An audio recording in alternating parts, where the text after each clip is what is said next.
In a world where dreams die easily, Monica thought her life was already defined, but destiny had other plans the day Daniel stepped into the Corporate Affairs Commission.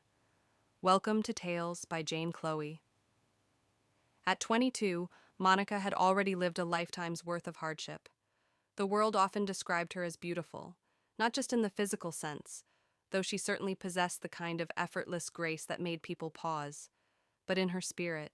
She was hardworking, respectful, and impossibly resilient. People who knew her always said she carried herself like someone who expected very little from the world, yet still gave everything she had.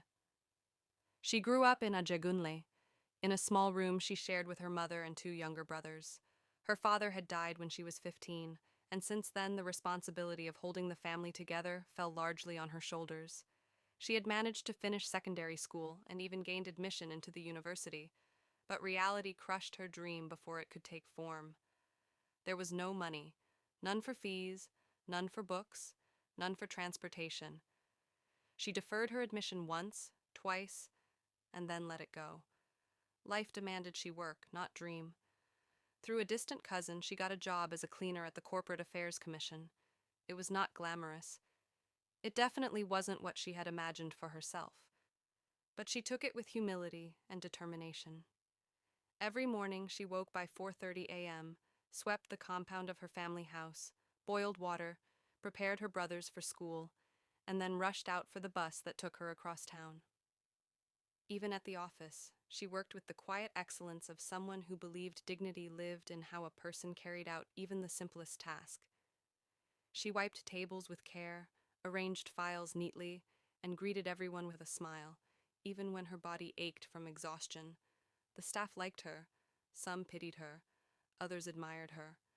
Monica simply continued her routine, grateful for employment, even if it was barely enough to keep her family afloat. Then came the day everything changed. It was a Wednesday morning, slightly cloudy, the kind that threatened rain but never delivered. Monica was cleaning one of the front offices when the door opened and a young man stepped inside. She looked up briefly and then looked away, shy as always around strangers. He was tall, neatly dressed in a crisp white shirt, and carried himself with a kind of unstudied confidence. He paused, noticing her. She continued dusting a shelf, pretending not to be aware of his gaze. "Good morning," he said politely. She turned, her smile small but warm. "Good morning, sir." He nodded and walked to the secretary's desk. Monica continued cleaning, but found herself unusually conscious of his presence. She could hear his voice, calm, well-spoken, discussing documents for registering a company. She saw the way the staff attended to him, with a respect that went beyond the ordinary. Something about him hinted at influence, though he didn't speak like someone who relied on power. A few minutes later, as Monica stepped into the hallway, she nearly bumped into him again. He laughed softly. "Sorry," he said. "I'm the one who wasn't looking." "It's fine, sir," she replied, stepping aside. "Please, don't call me sir," he said. "My name is Daniel." She looked startled. Most visitors didn't bother exchanging names with cleaners. "Oh, okay," she murmured. "And you are—" he prompted gently. "Monica," she said barely above a whisper. "Nice to meet you, Monica."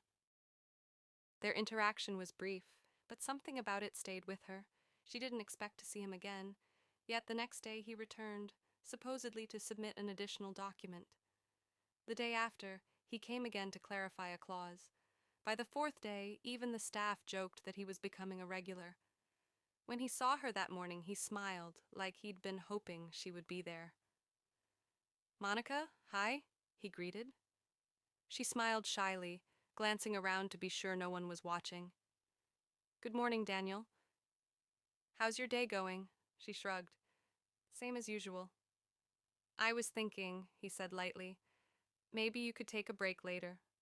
We could get lunch? Only if you want to." She stared at him, confused and suspicious. People like him did not ask people like her to lunch. Poor girls learned early to be wary.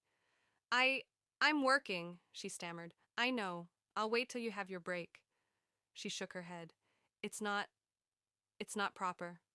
He didn't push. He simply nodded, smiled, and said, "Okay, no pressure."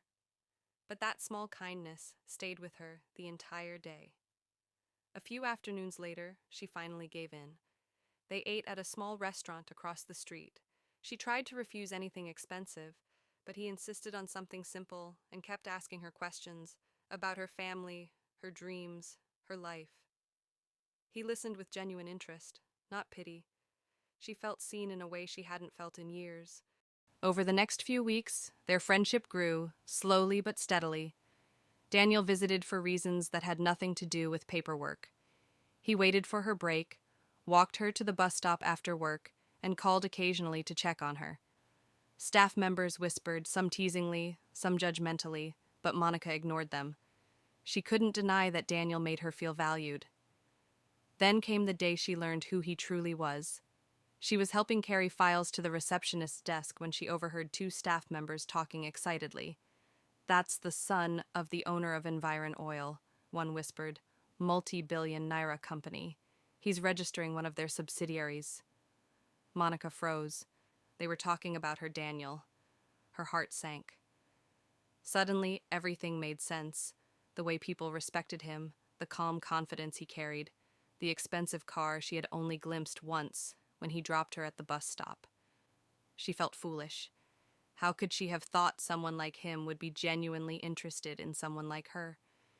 She avoided him for days, hiding when she saw him coming and sending word through a colleague that she wasn't on break. On the fourth day, Daniel cornered her gently near the back entrance. "Monica, what did I do?" he asked, pain in his eyes. She swallowed hard. "You didn't tell me." "Tell you what?" he asked, genuinely confused. "Who you are," she whispered. He sighed, running a hand through his hair. "I didn't hide anything. You never asked. And I didn't want that to define how you saw me." "You're rich," she said plainly. "I'm a cleaner. You shouldn't be wasting your time with someone like me." Daniel stepped closer. "Monica, I like you. Not because of money, not because of background. Because you're kind.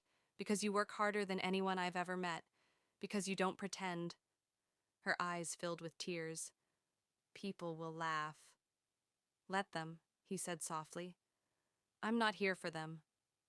That was the moment she believed him. Their relationship grew stronger after that conversation.